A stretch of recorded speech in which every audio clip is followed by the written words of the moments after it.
Yan.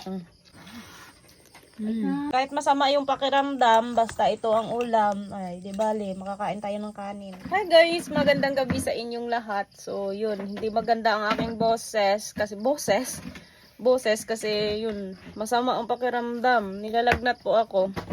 So ito nga pala ang aming ulam for today. Yan oh. Kabe, napakalaki ng mga ng mga hipon. Wait, ipapakita ko sa inyo. Ito ang aming ulam. Ayan, napakalaki ng mga hipon. Oh. Parang nilagyan lang namin siya ng malunggay, dahon ng malunggay, and then, ayun, parang ginawang sinabawan.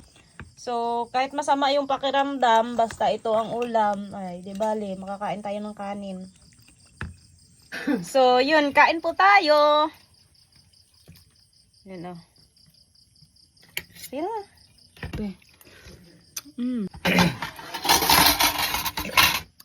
Adlaw ko da. Nabili namin to sa Kuya Summer sa kay Andre Vlog. Sabi, ang lalaki. Napakasama ng pakiramdam ng tao.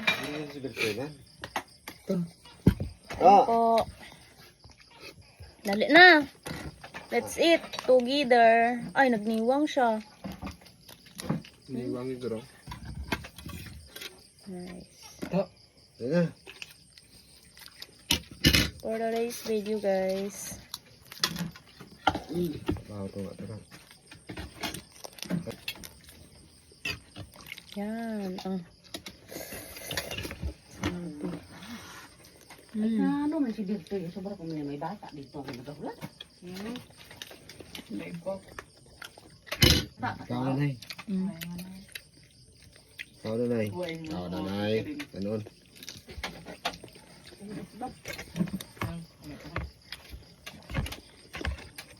Bagay na sa sakyan ba? Sorry. Grabe, ang sama talaga ng pakiramdam ko.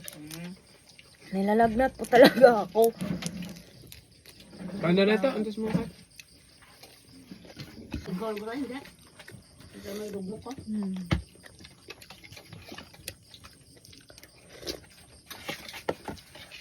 Kailangan natin kumain.